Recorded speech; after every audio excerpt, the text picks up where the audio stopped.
Look at that. You have all your multiple copies of Living in the Material World. It's very apropos, living in the material world. Yeah. You want to talk about regret? Let's talk about regret on 3, 2, 1. Untitled Beatles Podcast. God, I wish I could be here now, but I just spent $65 to rebuy Material World. And spoiler, I really like it. Tony, intro the show. Take it, Tony. Take it, Tony. Thank you. Welcome to the Untitled Beatles Podcast. That's me, Tony. And on the other side of the aisle, I'm TJ Shanoff, and your source for unbiased Beatles opinions. We give it to you straight. The Untitled Beatles Podcast, coming in 2025. More political, less logical. Next. Yeah. Kamala should have come on the Untitled Beatles Podcast. She'd be president today. I don't understand it. All we have are 24-year-old douchebag incels listening to us. That's satire. That's a joke. Oh no, I don't hope that's not interpreted badly. No, of course not. No, our listeners are smart enough to get things like satire, nuance, all that stuff. They know when we're joking. They know when our blood pressure's up and all that. But right now we're having fun. We're joking. We're just having fun. We're just having fun. That said, see you at the camps, TJ. All right. Can't wait. Are you ready for the summer? Wrong camp, Holmes. Are you ready for the summer? We're here today to talk about living in the material world. It was the reissue that came out in November of 2024. Very recent. For us, this is just a couple weeks ago, if not last week, 2 weeks ago. Yeah, I think it came Whenever out it was. Yeah, came out in November. November 15th, it came out on the Ides of November. Cue. Ba-da-ba-ba-da. How come a vehicle sounds like the McDonald's theme? You're right, man. Ides of March should be getting royalties on that jingle thing. A Chicago agency came up with it. Yeah, That's true. Sue big name agencies, all of them. Yeah, man. Well, how are you doing? How are we doing? How you feeling? All right? What's going on? How are you doing? Let's check in. Doing great. You know, Thanksgiving's in the past. I can't believe the Bears beat the Lions 72-3. Oh, this is disaster in the making here. You're going to have to do something when it comes down to this play. Incomplete, and the game is over. Completely botched at the end by the Bears. I can't believe they didn't take a timeout. How are you? How are you post-holiday after that rousing Bears blowout? Full disclosure, we're taping this before the Thanksgiving, so I see the dude. I'm Jumi the Greek. I predict all kinds of stuff. The Greek.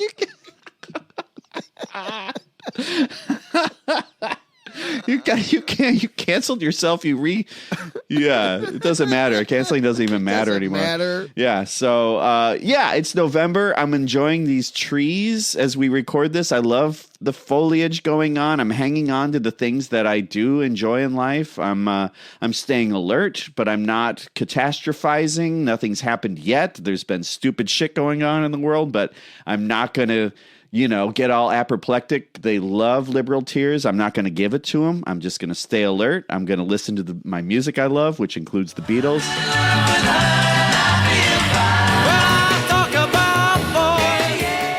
New Kim Deal. I need to tell you, nobody loves you more.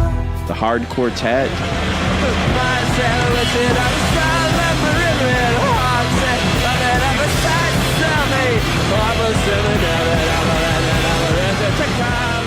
All these great fucking records coming out.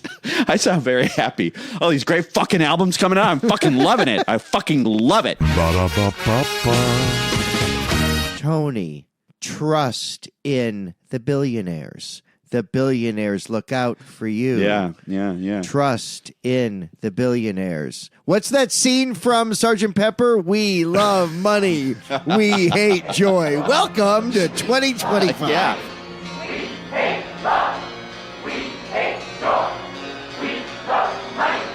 We hate love. We hate joy. We are the fucking bizarro Sgt. Pepper film of the Aerosmith guys running the world. Oh God, Frampton and Steven Tyler fighting in lingerie with a scarf. Right. That's where we're at right now. So yeah, I'm hanging on, man. I'm hanging on. But Tony, here's the beauty. Beatle capitalism lives on because I spent with tax about $70 on the 2 LP reissue. Is that how much it is? Okay. Yeah, well, it's $64.99 is a list price. Right, because it's 180 gram vinyl. Is that right? 2 records. It's beautifully presented. It is far more beautiful than the 2006 single disc. They do offer a single disc option as well as a couple different iterations of picture discs, I think. But yeah, I got the 2 LP standard black vinyl. And how did you consume this remaster / remix? Dude, I just streamed it. I bought the Mind Games box set, as we mentioned on our Fabs Giving episode. And after that, which I did like it, but I felt just kind of like afterwards, like that was too much money to spend on all that stuff. So yeah, I didn't buy it, but in streaming this thing, I think I will purchase a 1 LP version of the album. I liked it that much. I think the mixes are good. We're talking about Living in the Material World. It came out November 15th.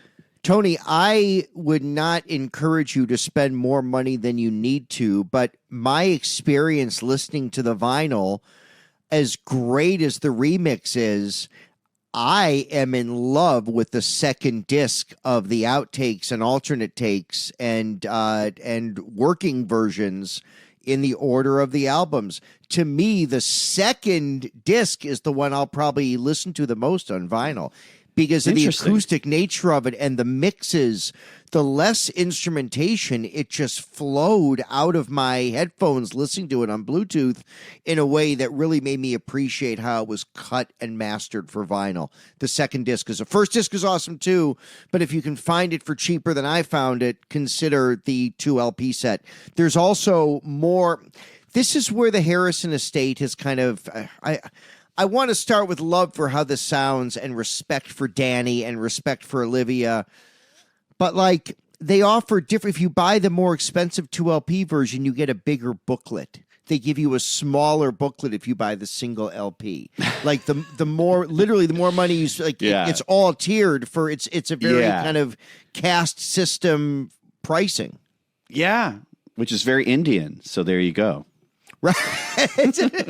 We Brahmins can hear the universal music that tells us the secrets of the cosmos.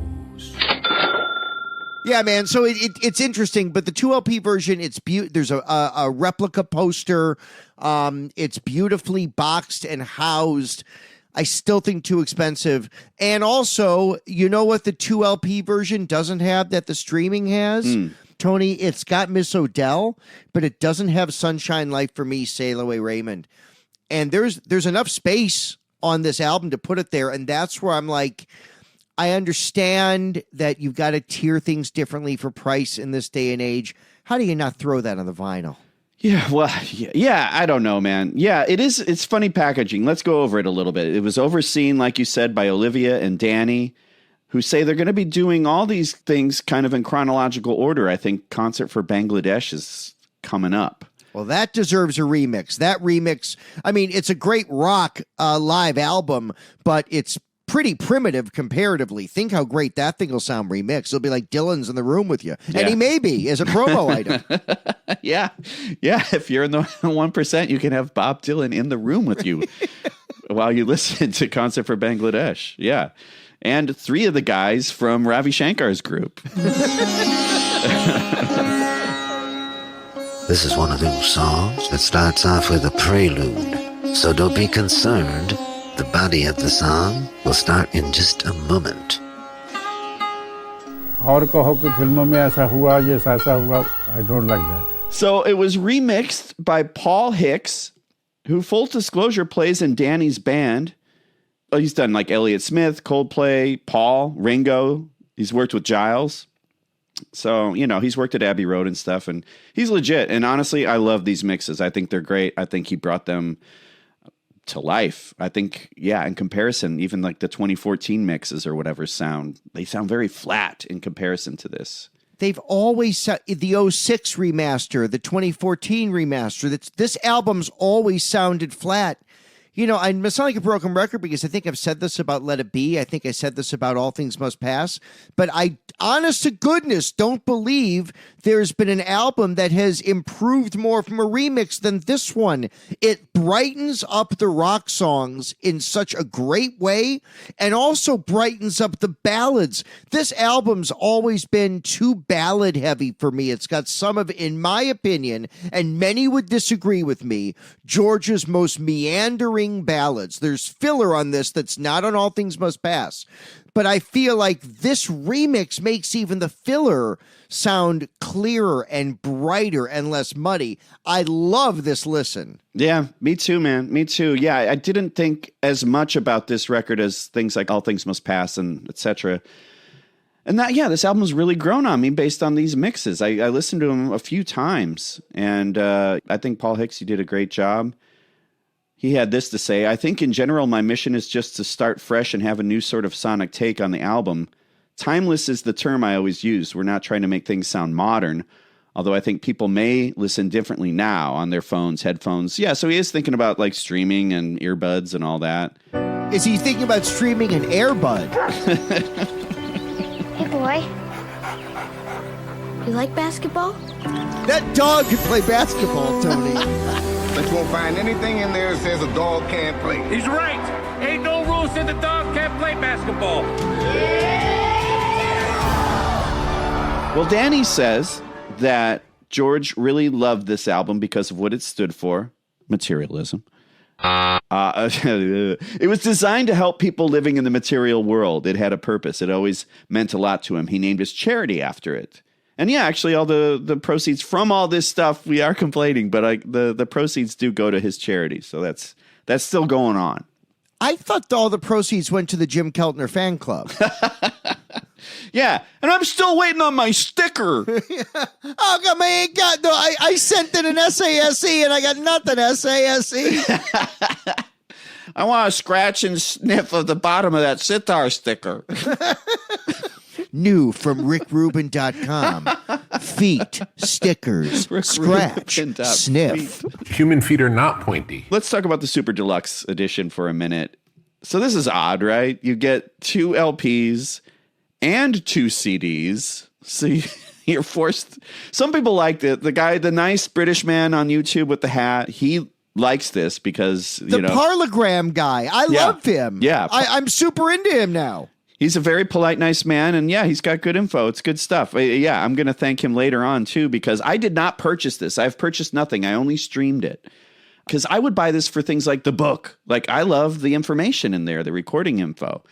But yeah, so that also comes with a Blu-ray. It apparently has videos and outtakes on there. It says videos on there. I didn't hear much about videos.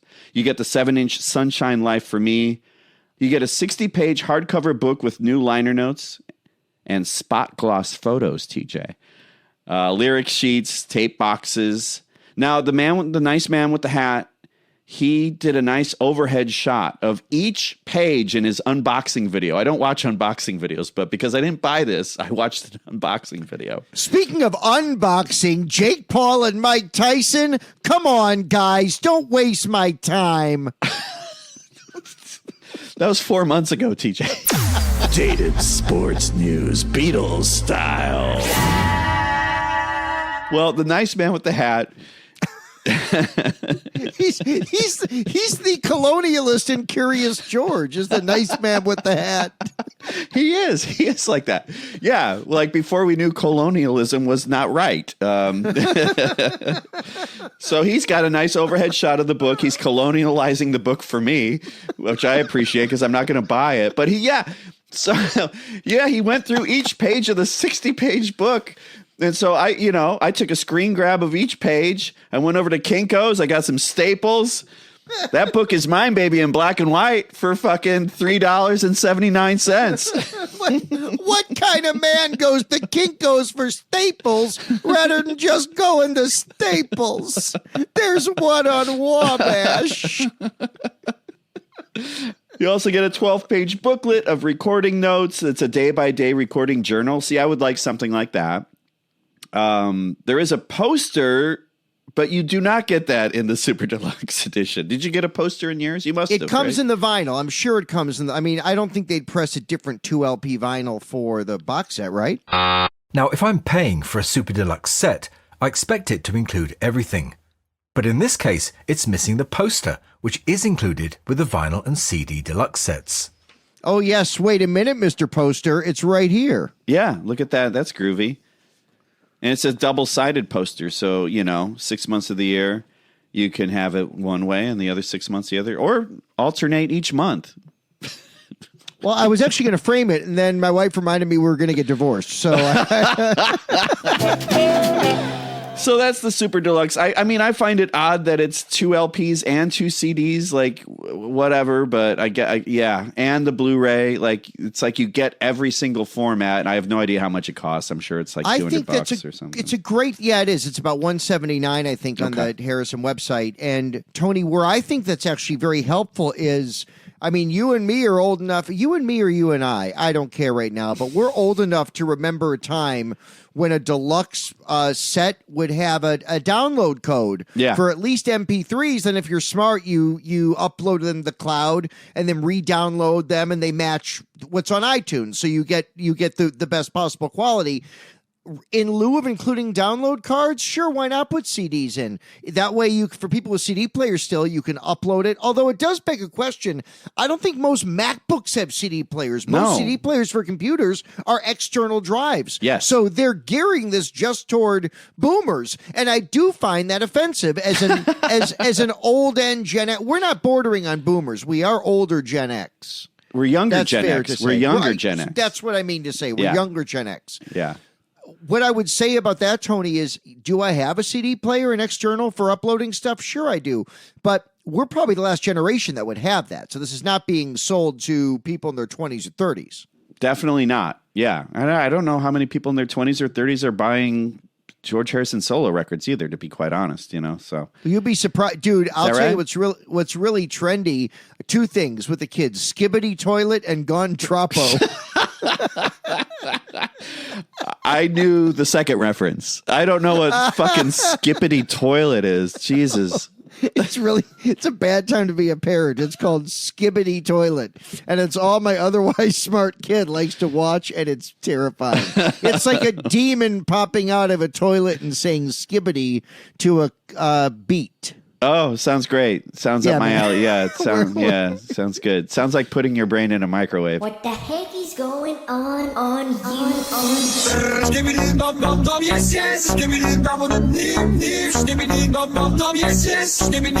you? Tony, there is some interesting album trivia, and this is true on any copy you get of this. Are you ready? This is the first time this album has ever been pressed without any affiliation with EMI.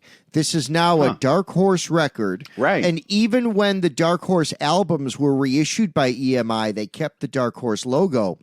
Now, because Dark Horse is, I think, being marketed by BMG, which is a competitor to Universal and the former EMI, you're now seeing this without any connection to EMI Records. This album's been around forever. It's just interesting that it's the first time it's ever been issued and not on EMI. Dark Horse Records has quietly snuck out vinyl copies of Cloud 9 as well.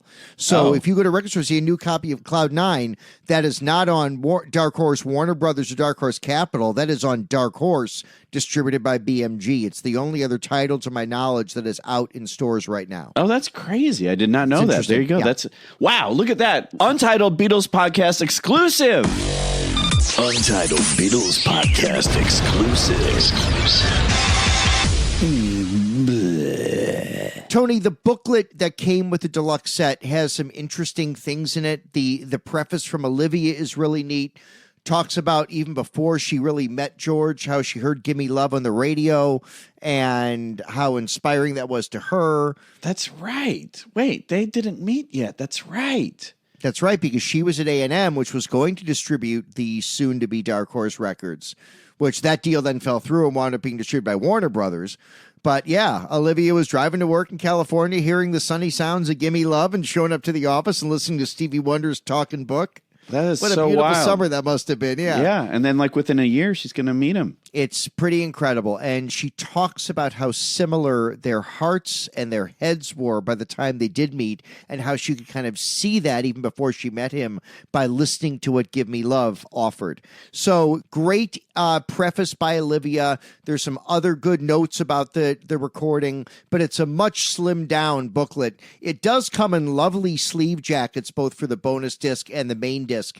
It's a beautifully presented album that sounds really, really good. I might even consider selling back my 2006 edition that has Miss Odell and Deep Blue on the vinyl. I don't think Bangladesh is on the vinyl of that one. TJ Shanoff must sell back all his records. TJ Shanoff must sell back all his records. Well, TJ, let's talk about these mixes, huh? Yes, I believe you want to do it when you're not chewing. It's fine. No, I'm pro-chew. Well, let's do it, man. Let's talk about these mixes. They're brand new. Thank you, Paul Hicks. I'm really digging the sound on these. Overall, they're louder, but it's not like a loudness war thing. They're not big fat bricks on there. There's still dynamics going on. Tony. Wow, TJ passing up. My piano's not working. How dare you say the word brick? You know my piano isn't hooked up right now. No, but it gives us an excuse to hear some Commodores. Take it, Casey. She's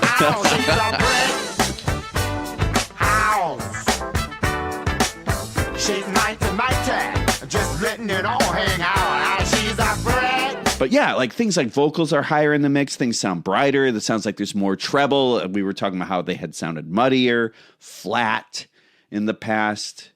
Yeah, and it starts with Give Me Love. Again, it's louder. Vocals are higher in the mix. And this one, I feel like the bass is more prominent. I'm actually hearing what Klaus is doing. The bass is way more prominent. And one of my notes on this is it's way more bass heavy without the overall sound being too bassy. George's voice is brighter and the bass is deeper. And that's, I'm guessing, tough to engineer. I was so impressed with how this song is mixed. Well, it's nice. Yeah, well, I think it's nice because bass is down here and then George is over here in the EQ. And yeah, fuck it, bring it up. Bring them up. Yeah. Your needle's not going to, pop off the record. They figured that one out. Help me cope with this heavy load, trying to touch and reach you with heart, soul.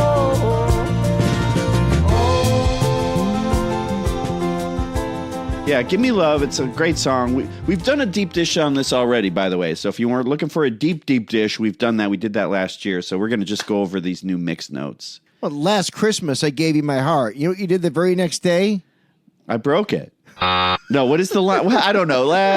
Hold on. 3, 2, 1. Last Christmas, you gave me my heart. And the very next day, you broke it.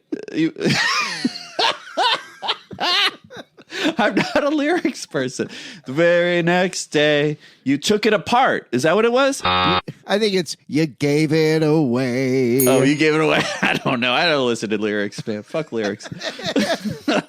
What's this Give Me Love song about? It's about Doritos, right? I love Doritos. I mean, you could make a case. I know you don't love lyrics, but Last Christmas is kind of Wham's All Things Must Pass. I agree. Overproduced. Too much echo. No.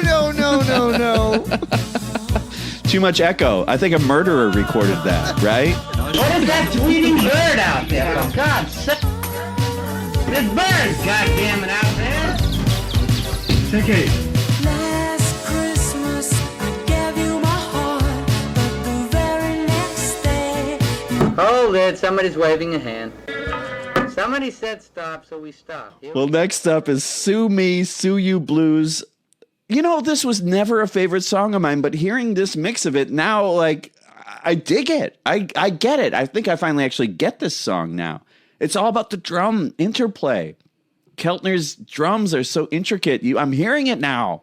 I'm hearing all that stuff. It's punchier. It's crisper. When you serve me and I'll serve you, swing your partners or get screwed. Bring your lawyer and I'll bring mine.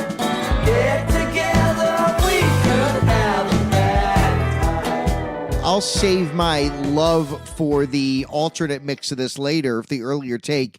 But I think this is the best it's ever sounded. It almost, in my headphones, sounded like surround sound just on the vinyl. Totally. The spacing of the instruments was so incredible.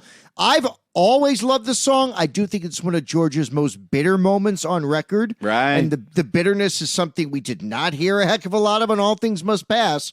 So for an album like this to start with Gimme Love and then go into this literal bluesy song, both lyrically and musically, this song has never sounded as open to me, and I liked it before and I love it now. Yeah, man. Yeah, there's a great stereo spread going on. Yeah, it does sound like all the little instrument solo bits, when they get a spotlight, they're dancing all over in the headphones. It's a great mix, man. Good job, Paul Hicks, man. Good job. Again, same with like The Light Has Lighted the World. It's just less muddy. It's less murky. I don't have a lot of notes on that one other than it's a better mix. I've heard how some people have said that I've changed, that I'm not what I was, how it really is a shame. This is unequivocally, as a George Harrison diehard, one of my least favorite solo George Harrison songs of all time. I feel like this one is a meander fest, and the new mix doesn't help me a ton. It's not my favorite on the record. Yeah. But it does sound better, I think. I do like Don't Let Me Wait Too Long. Oh, it's great! I love you, baby, so don't let me wait too long. I love you, baby, so don't let me wait too long. I miss you, baby, so don't let me wait too long. Bringing the vocals out front, it's great. Especially for this record. It's this intimate record. Yes, there's a lot of ballads on there, but therefore, when you bring the vocals out, it's going to be more, vulnerable. Well, I feel like echo and reverb have been stripped from George's vocal on a bunch of tracks on this album. This is one where George's voice is so clear. It's what's got me so excited for down the road. Sorry to mix solo Beatles for a moment, but when they do a double fantasy and the Milk and Honey stuff that isn't quote unquote stripped. I mean, Milk and Honey's inherently stripped for obvious reasons. Yeah.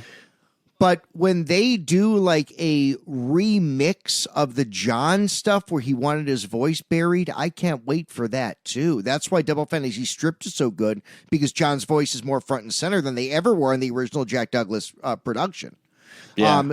I feel like this album really benefits from that. I agree, man. I agree.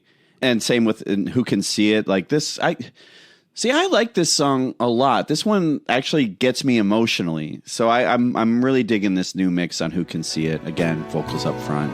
I only ask that what I feel should not be denied me now, 'cause it's been earned, and I have seen my life belongs to me. This is a saggy spot in this album for me and always has been. Yeah? Okay. Yeah.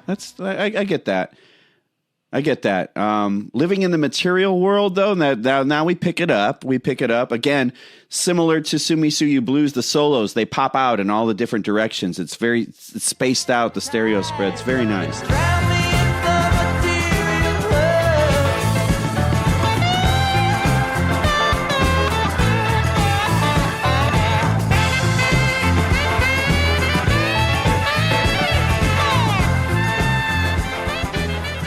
And something we forgot to mention in our Fab Lip Service episode, this is one of those Beatles songs that mentions Beatles. John and Paul in the Material World. I've always been fascinated by that line. It is absolutely as confessional as anything on Plastic Ono Band. It's just done in a George way. John and Paul here in the material world. Though we started out quite poor, we got Richie on the tool. Got caught up in the material world. And then what? The Lord loves the one that loves the Lord. That's a palindrome, TJ. It's also an acronym. TLLTW. I'm not looking at the title. I'm trying to play. You spell one with a W. Yeah, because I'm a winner. I'm winning. I'm winning. I'm winning. All right, this is one of those songs that makes that 2014 mix sound just flat, and all those other mixes is what I'm trying to say.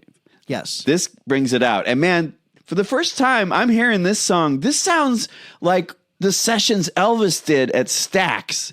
This has an Elvis at Stax vibe to it. Now the Lord helps those that help themselves. And the Lord says whatever you do is gonna come right back on you. If he should ever wake up, sure your story is straight up. If you talk in your sleep, don't mention my name. And Elvis was at Stax in 73, so it's the same time frame. So this is George doing Elvis, man. Yeah, no question. I actually agree with that. It feels like it. Why not? Woo! Right you on. got me. Costello, yes? No! McManus. I feel like this is another one where the echo on the vocal's been taken off and it sounds way drier and better. It's just more prominent George voice. Yeah, man. I really dig this this remix. These are like AC/DC mixes. The horn mix is great. It's so much. The horns are way clearer than the original. This happens every time, and I might have said this on the show before, but there is a wonderful stage manager in Chicago named Kyle Anderson. Oh, I know Kyle, yeah. When he was stage managing my touring company at Second City, which at the time had Tim Robinson and Edgar Blackman and Ross Bryant, Megan Hovde, Dana Curcioli, Jessica G. Great group. Yeah, man. Amazing people. You know, we were all doing a lot of bits, and I came up with a bit one day because we all like to punch on Kyle out of love. And I would say, because he was kind of often in charge, I'd say, if I'm going to call you Kyle Kittler. So for those who get it will get it. Those who don't. But I've typed it so much. I've typed it so much as a bit that it auto-corrects Keltner to Kittler. in my I have notes. those too. I have my bits that, autocorrect into your bits. To bits. It's so stupid. So my notes are the mix on Kittler's cymbals. But Keltner, I was trying to say, yes, Keltner. Is the mix on his cymbals is exquisite in this song. When death comes to claim them, who will stand, who will fall?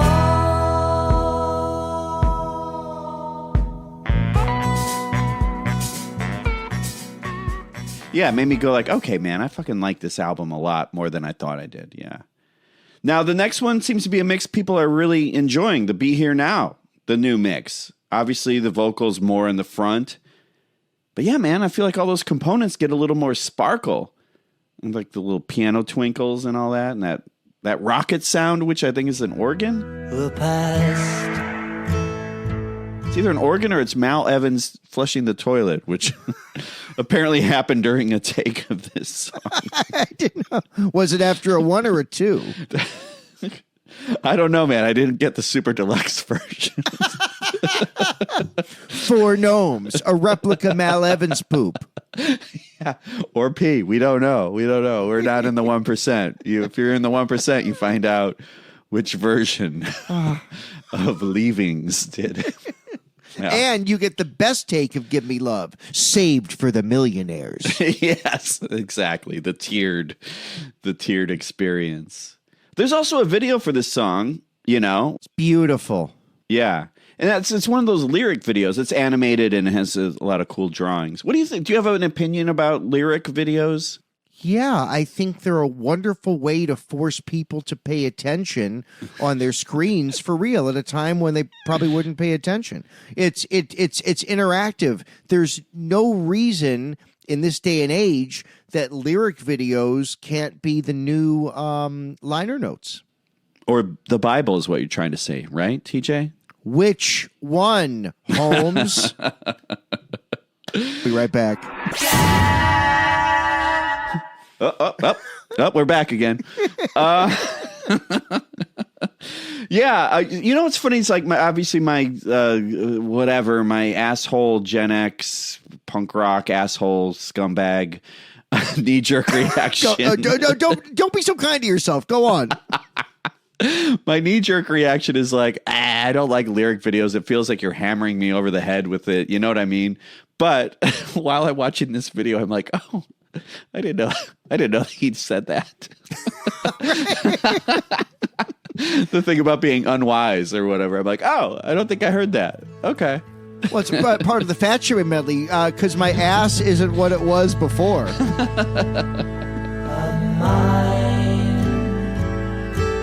Wants to wander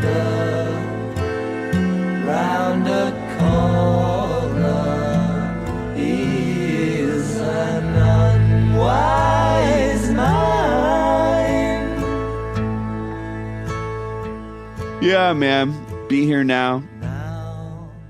Then we get Try Some Buy Some, this Phil Spector Carousel to Hell.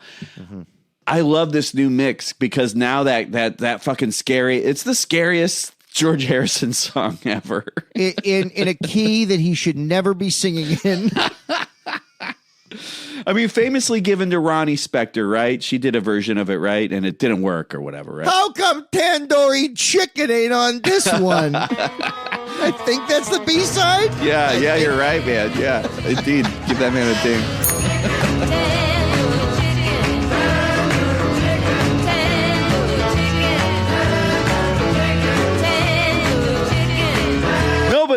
This is like, I think the only Phil Spector, remnants. He started working on this record with them and then he, did his Phil Spector thing and disappeared or whatever. He gone. But this has his fingerprints all over it. And like, So did the gun. Yeah. Well, come on. You don't have to come in. He'd do the intro. Dun, dun, dun, dun. No wonder Ronnie. Okay. To me, this new mix, you can smell the fresh coat of paint on the multicolored cloven hoofs waltzing towards psychedelic perdition. Ooh. Shaking hands with the devil as they roar through the gates of hell, stunning in its epic seasickness.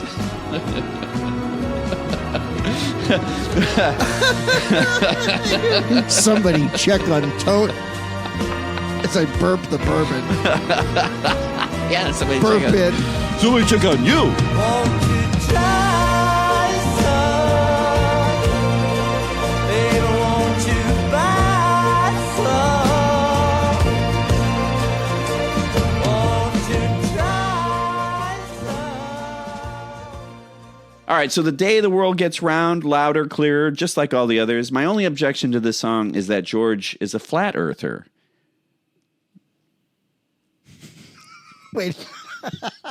It took me a minute. The day the world gets round. What do you mean the day the world gets round? We are round, George. Cancel, not George. you, George. Well, you know what song this birthed?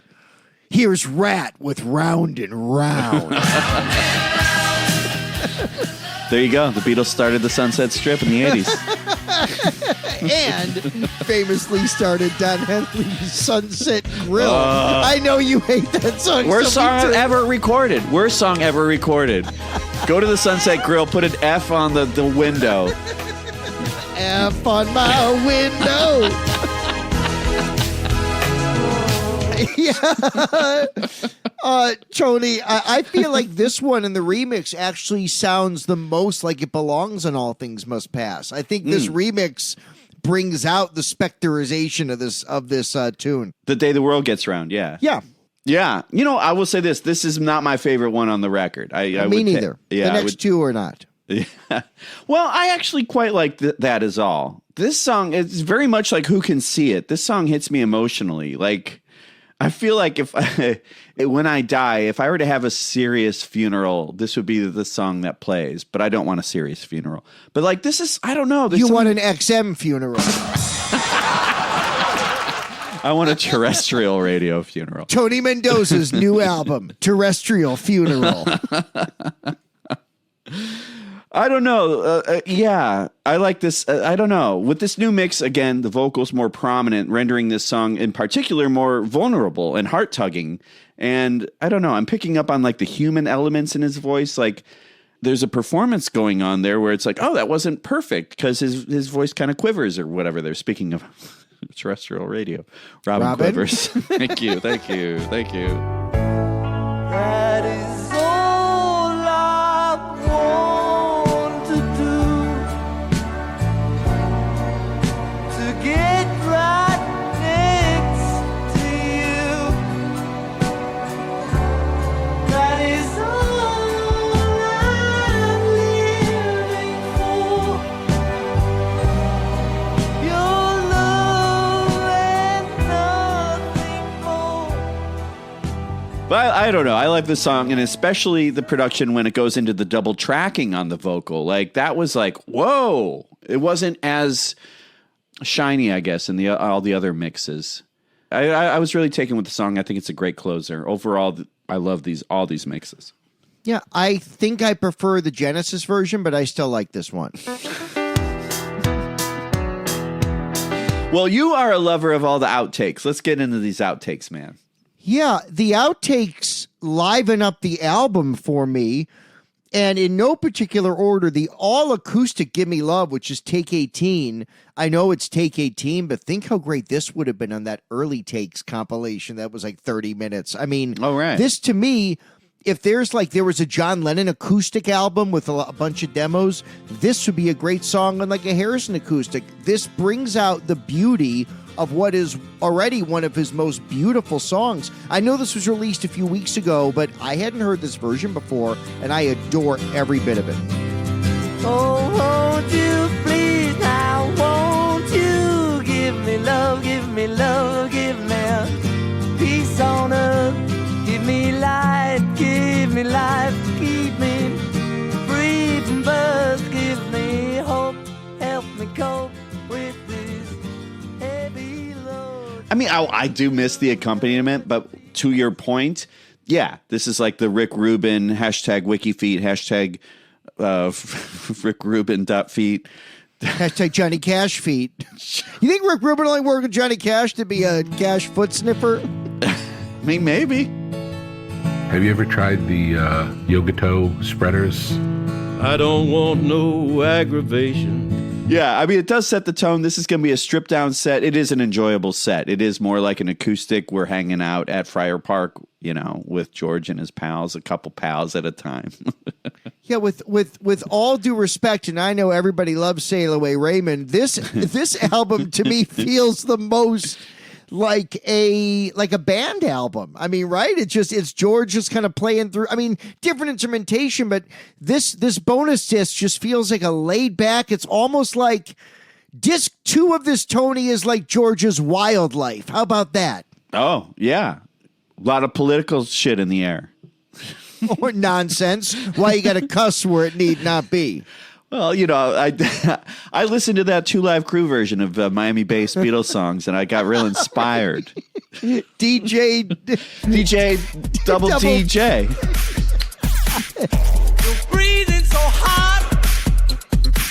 A lot of political shit is in the air. Shit. Wildlife. The animals in the zoo. How about take 5 of Sue Me, Sue You Blues? I love how influenced George is by Brubeck. I love this version. I love George talking to Keltner at the top, laying down what he wants rhythmically and how the count-in should work. What a beautiful moment that is. Actually, I think you're going to have to come in right at the top, Jim, with at least something. At least at keeping the time. So it would be like a 1, 2, 3, 4. Yeah, maybe just, yeah. It's cool, man. Yeah, because Keltner's still working out his part, and you can hear that in the song. It's cool. Yeah, the drums are, they're similar, but they're different, to what we know the song to be. He's doing a lot of ghost notes and intricate little, he's doing a lot of his Keltner stuff, which is idiosyncratic drumming. And it's some of, I believe, the drumming in this track is some of the best drumming ever heard on any Beatles or Beatles solo record. This blew me away, and the way it's mixed, the space in this. Again, the non-fully produced versions of these show how incredible the playing is by this ensemble. This band imagine if this exact band had gone out on tour. Yeah, it would have been cool, man. Yeah.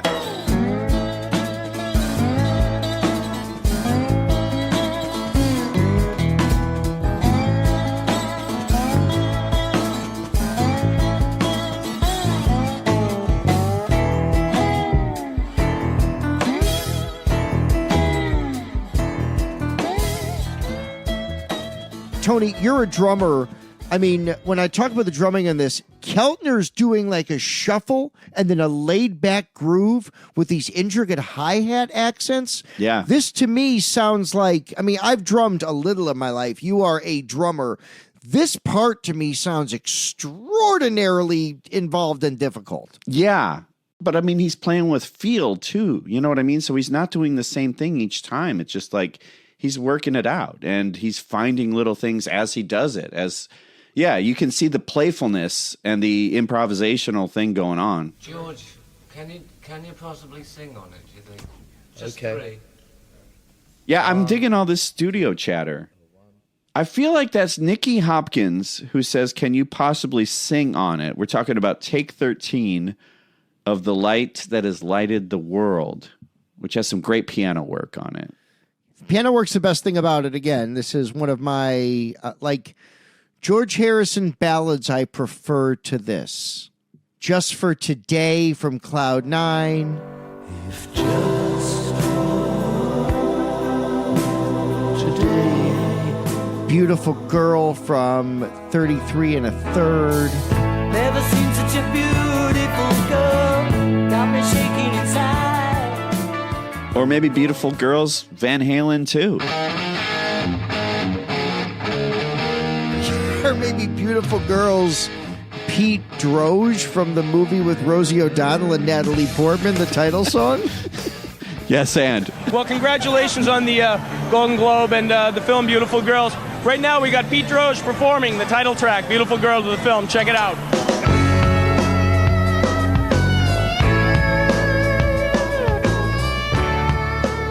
Yeah, I know this is not your favorite ballad by him. Yeah, drives me nuts.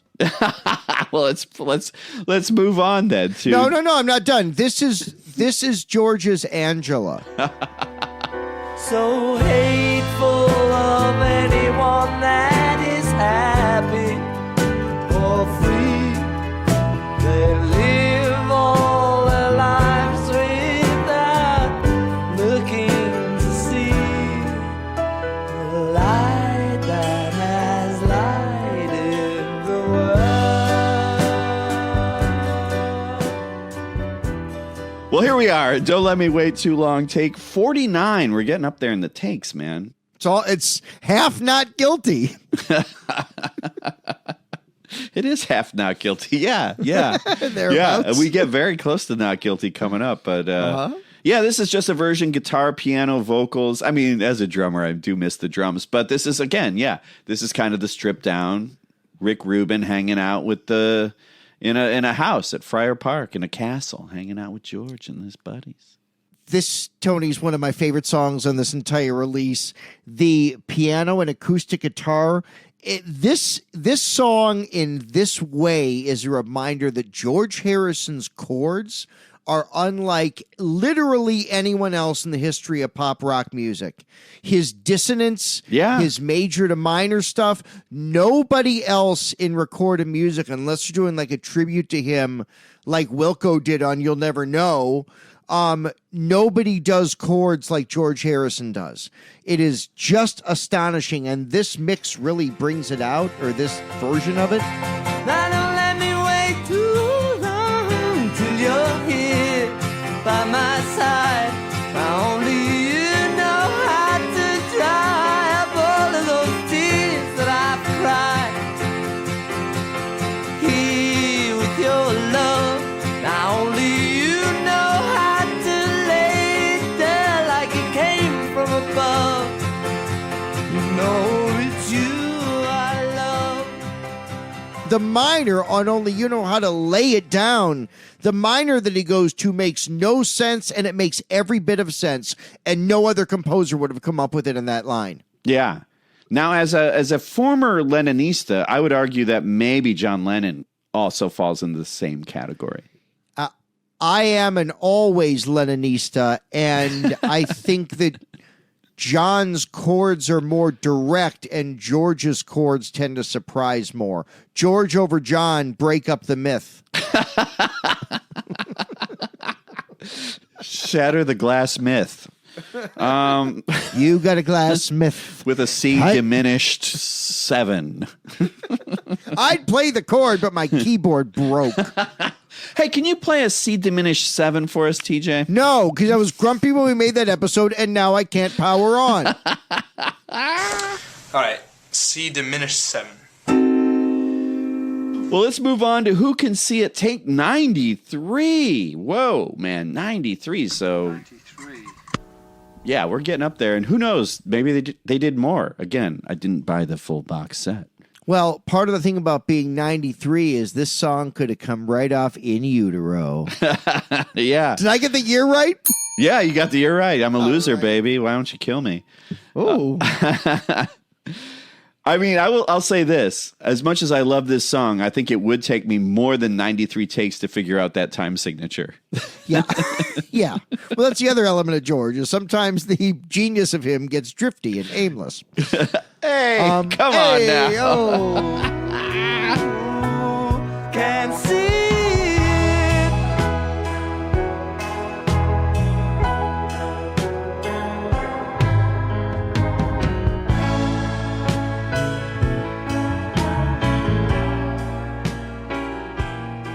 Let's pick it up, man. How about a faster version of Living in the Material World? Take 31, man. Oh, my goodness. This stripped away from everything, and I know that the tabla and the Indian influence in this is a major part of the finished master, but this breezy version just cooks in a way that I love. This to me justifies the vinyl purchase alone. This and Sumi Suyu and Gimme Love to open it are, I mean, my ears perked when I heard this version of it. I think it's so good. While I'm living in the material world, not much giving in the material world. Senses never gratified, only swelling like a tide, left to drown me in the material world. I agree, man. Full disclosure, I think that middle part sounds like dated late 60s psychedelia. The middle part, I'm so glad you brought up, Tony. You know what I think it sounds like? The bridge of a song from the same year by Seals and Crofts called When I Meet Them. It's the same bridge. Let's A-B it. From the spiritual sky, such sweet memories have I.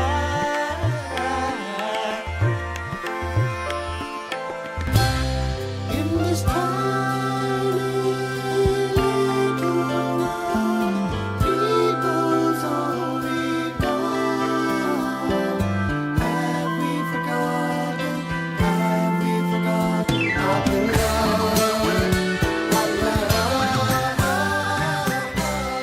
Seals and Crofts, underrated. Everyone knows Summer Breeze, and God bless it. Sure. But When I Meet Them and the harmonies and We May Never Pass This Way Again, sorry, this 50-year-old's Team Seals and Crofts. Now, who the hell's Olivia Rodrigo? Am I right? Now, in Seals and Crofts, which one of them wore the captain hat? That one was Stubing. They didn't let the bartender wear an official hat. Captain Stubing. Yeah, man. No, this is fun, man. It's fun. And it's interesting to hear actually the light timekeeping drumming that Keltner does during that said middle part. I also love that there's not that Krishna New Age flute thing in there. Like, my least favorite part of the song. I think it's so fun. I know you hate it. The Krishna name check bit. And the flute trill. To get out of this place by the Lord Sri Krishna's grace. Yeah. I feel like that's Hare Krishna getting one of those big Ed McMahon checks. Like, here you go. You know what I mean? You know exactly what you mean. I feel like without the Indian effects and the overproduction, I'm going to go ahead and say this. I've never observed this until I played this on the reissue album here, this take. There's a Ram, almost Uncle Albert medley aspect to this, where it's the closest George has come to almost assembling a medley. Yeah. I mean, yeah. That might be a nice way of saying that it's like two very separate songs that were glued together hastily. Yes, but so what's wrong with that? I need to know. Yeah, what's wrong with that? I have to ask. I have to say, what is it? I need to say it to you. You just. I can't hear you. Well, then we move on to an early take of "The Lord Loves the One That Loves the Lord." This is take 3. Are you rolling, Bob? I mean, you gotta love that reference. Is it rolling, Bob? I love it. There we go. We got the Nashville Skyline reference. Is it rolling, Bob? That's good, man. It's a fun Bob Dylan tie-in. Now the Lord loves the one that loves the Lord. And the Lord says if you don't give, you don't get loving. So faster is better, you know. I mean, honestly, I think this whole album could use a goose up in tempo, you know? When you say faster is better, you just missed the sound effects from the song of the self-titled George Harrison album. Yes. I just need those 45 seconds of auto racing sound effects before the fucking song starts. More of that, George. I hope the new remix really brings that out 3 years from now. On the 8-track of the self-titled George Harrison album, it's Faster Part 1 and Faster Conclusion. Faster Part 1 is just the car. Yeah, it fades out. It's car noises that fades out. I do like it faster. It does take the Elvis It Stacks feel out of it, but that's all right. I've got that on the original version. Here's a different way to hear it. Totally agree. I feel like the bridge sings more powerfully with just the keys, drums, bass, and guitar. The guitar bit in this mix really reminds me of Old Brown Shoe. It jogged my Old Brown Shoe similarity memory there, which is, hey, listen, I've written a fair amount of songs for like theater stuff. If you're going to steal from someone, it's okay to steal from yourself. Oh, definitely. Nothing wrong with that. Yeah, I absolutely love this thing. And I'd forgotten that this was inspired by the International Society for Krishna Consciousness, and I want to host their annual meeting next year in Philly. Oh, Philadelphia. That's very interesting. Philly rules, cheesesteaks, Bobby Clark, Will Smith. Your town sucks. Well, here we are at take 8 of Be Here Now. I do feel like the studio version, the polished version, you know, it's got the drones in it. It's got all this stuff to it. It works. I do like it. It feels like it's a production. Whereas this version here, where they're still finding it and working it out, it feels like more, I see the bandmates. I see the guitars. I see the instruments. No question. In the best possible way, this feels like a campfire version on a late July night. Why try to live a life that isn't real? No how. This has been like certainly a tune I've learned about more and dove into more as an adult. And I find a beauty in this song and a weird spiritual, not weird, but like a unique spiritual pastoral journey that I've just related to over the last few years, certainly during the pandemic when there's so much that we could not control, into an era right now we're about to go into where our control of what we want, the kind of America and the world we want, may be going by the wayside. This song is instructive, and I'm choosing to believe in what the song says because I don't know any other way. Yeah. I've grown to appreciate this song more as I aged versus when I was younger and I wanted things to rock more and be faster and all that kind of a thing. So I feel like you and I have talked about meditation on the show before, Tony. Neither you nor I practice meditation. True. This song in the Beatles universe feels like the most accessible call to meditation that I've encountered. Yeah, I agree. So that's why we're starting a Patreon-only meditation tier. The most enlightened, it's only $179.99 a month, and then it gets less enlightened from there. But join us for the Be Here Now Untitled Beatles podcast, Meditation Palooza. Meditation Palooza! Meditation Palooza! Be here now! Friday night, Sunday afternoon. Yeah. Eat all the hot dogs you can in one sitting and meditate about it. Fuck you. Bring a specially marked Pepsi can and one dead relative and get half off. Go fuck yourself.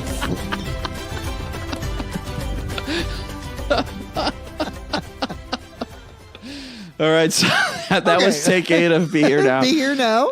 Now, so we don't get a take number for Try Some Buy Some. It just says alternate version. It's basically Try Some Buy Some without orchestration. To me, it's still just as haunting of a carnival ride, but maybe it's just in black and white. Not a thing did I have, not a thing did I see, till I called on your love, and your love came to me.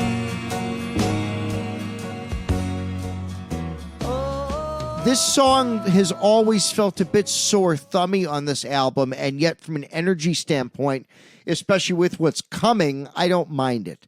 Yeah, I do feel like because it has that Spectre feel, it probably feels more in place as like a All Things Must Pass B-side or something like that. Yeah. But, I'm glad it exists. I'm glad it's here. I think it's a weird song. I like it, actually. It's one of my, I rank it higher on this record than the next song. Well, Tony, before we move on to the next song on this album, I read that David Bowie did a cover of this. I didn't realize Bowie covered this song. Not Bowie Kuhn, David Bowie. Oh, thank you. Through my life, I've seen gray sky, met big fry, seen them die to get high. Oh, oh, oh. And when it seemed that I would only be lonely, I opened my eyes and I saw you. Well, I do prefer Try Some Buy Some to The Day the World Gets Round. Who cares? But, This is take 22 of this song. Again, stripped down. Guitar, vocal, harmonium. Such foolishness in man, and I want no part of the plan. Now, if you're the destructive kind, well, I'm working from day to day, as I don't want to be like you. Someone on Steve Hoffman compared the vocal, because it's raspberry, compared it to a Dark Horse vocal. Yeah, I compared the raspiness to the raspberries. Is that how you pronounce it? The raspberries? There is a P in there. Led by Eric Carman. Yeah, I mean, look, one of the things I prefer about this one to the recorded master is with just him and the acoustic and the raw voice. Again, there's a Plastic Ono-y vibe to this. You can hear his voice rocking out in the midsection of the song in a way that I don't think you get in the finished master. This song feels like a more acoustic rock take, and I prefer it. I really do. I agree, man. He's digging his heels into the vocal on this. And and technically it's like it starts out as this mellow song, but when it builds up, you feel it here more, and he doesn't need the orchestration and all that comes with the studio version, like you were saying. Yeah. Well, that's why I'm saying, Tony, and I mentioned early in the show, the 2 LP version of this to me is worth it for the second disc. I feel like this is the one I'll play more. Very interesting. It closes in theory, right? No, it doesn't close. The vinyl's got 2 songs left. Right. Well, that is all. Take 24. That is all I'm asking for. No, and nothing more. That is all 3, 4.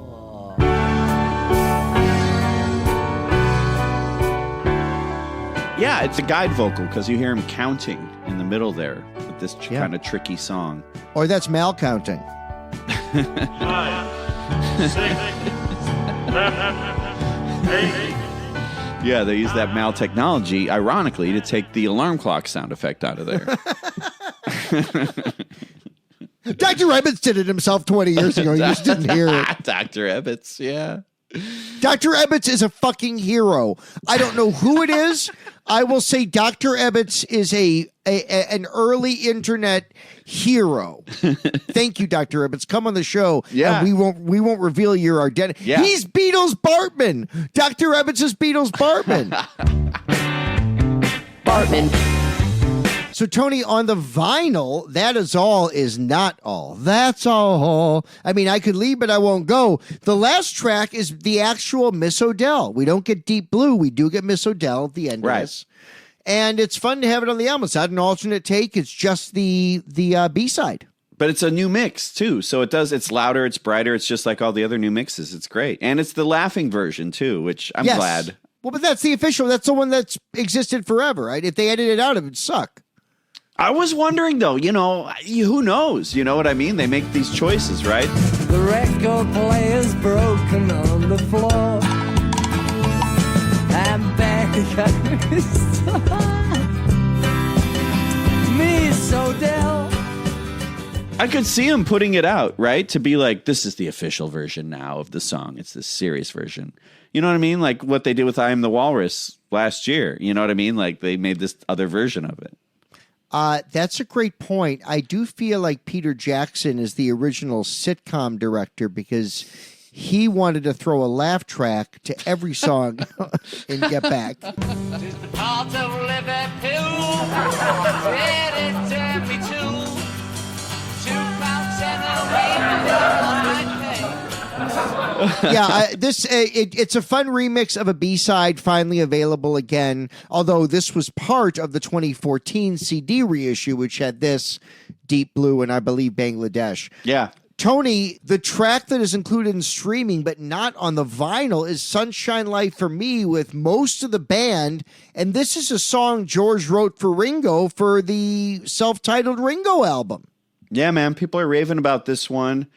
Yeah, a lot of people are considering this to be like the gem, right, of this release because it's something new that we've never heard before. Well, gem is truly outrageous. Truly, truly, truly outrageous.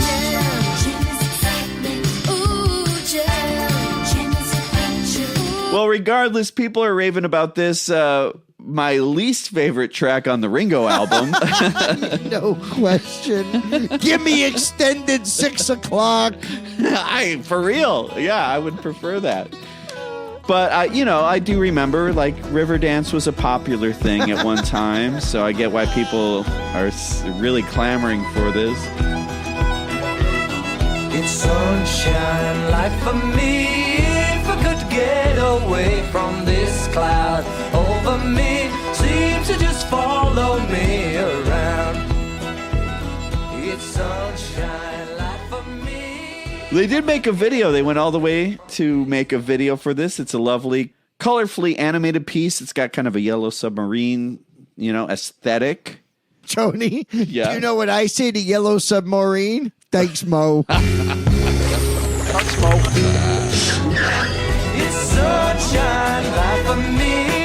If I could get away from this cloud over me, seems to just follow me. It's sunshine light for me. If I could get away from this cloud. it's cool to hear George singing it, and it does give me hope that maybe there's some recordings of George singing Monkey See, Monkey Do from Bad Boy out there. Or possibly something from Liverpool 8. I want to hear George singing about Liverpool. Oh, yeah, I think the next step in AI is George doing Liverpool oratorio. Yeah, and then somehow you will get that specifically delivered to you as a test pressing. Dude, doing that episode that we aired, the Macazax 3, brought back some terrible memories. I got the only one that would have upset me. Only one. It would have upset a lot of people, and I'm so sorry that was bestowed upon you. Dude, that was like $800. And to open it and go, ooh, I got Queenie Eye. I at least would have been like, oh, this is funny. Nobody wants to hear Carrie Takanawa. I'll tell you what. If there's anyone out there who would love to trade their Maca 7-inch box set crate test pressing with TJ, please contact us at untitledbeatlespodcast.com. Or write to us, P.O. Box, Meigs Field, Chicago, Illinois, 60101010166.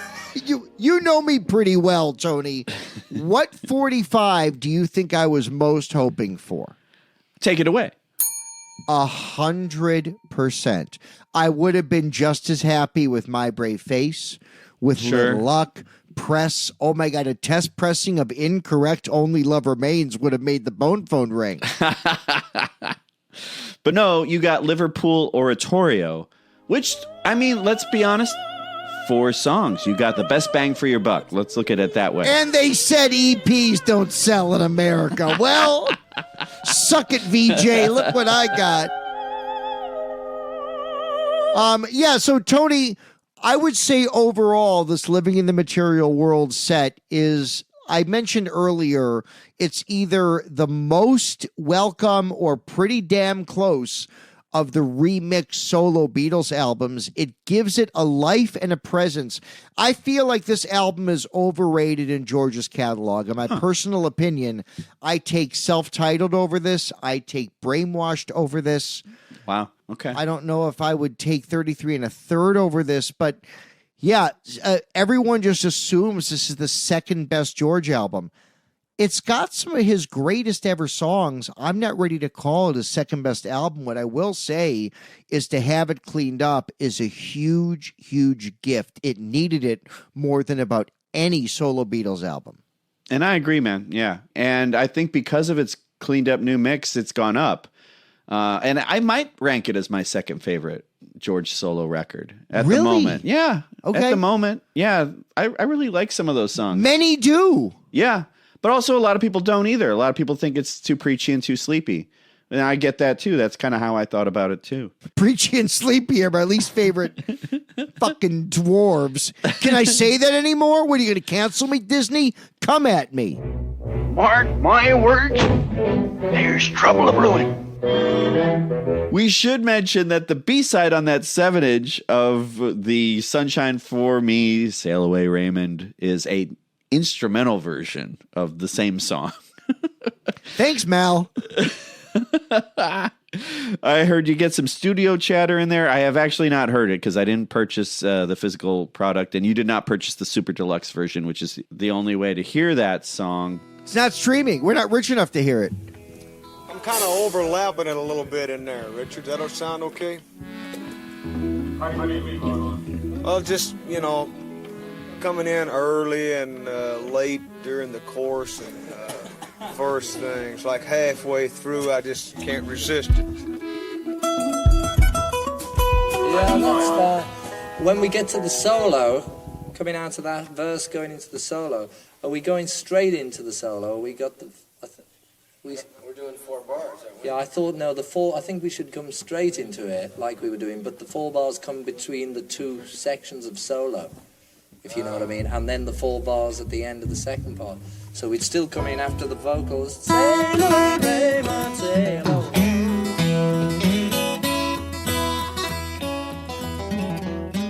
But to me, it's like, really? That's the B-side? No Deep Blue, no Bangladesh? That seems curious. Okay. But I think I'm going to purchase at some point Maybe for the holidays, I'll get the new version of just the single LP. There's different versions. I think Amazon's got it in creamy white. Sure. We're doing the McCartney 3 on it. Dude, God bless you. There are so many copies in near mint condition of different McCartney 3 iterations of Reckless. It kind of makes me sad. Well, then stick around. Maybe I'll just get one. Yeah. Maybe I'll just pop in at the record store, see if someone sold one back, Excuse me. Yeah? Do you have the new Depeche Mode record? Yeah, it's over there. But it sucks. Well, thank you to our producer, Casey Baker, for producing.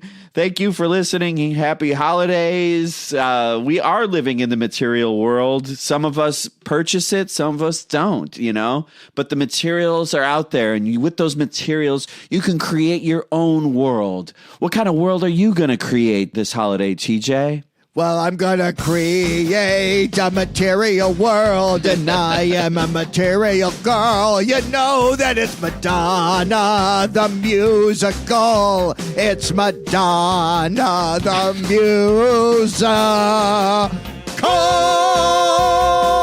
La Isla Bonita and scene. Now get the fuck off the stage.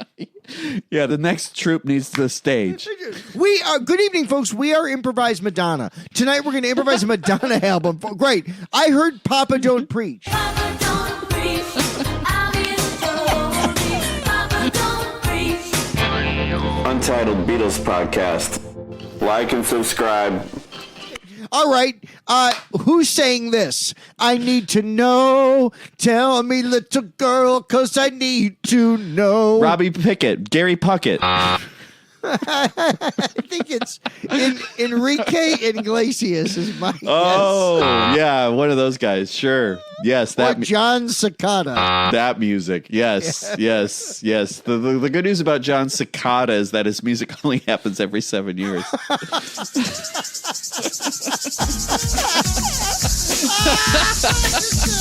better stay, but I am editing this one. It's going to be a 3-parter.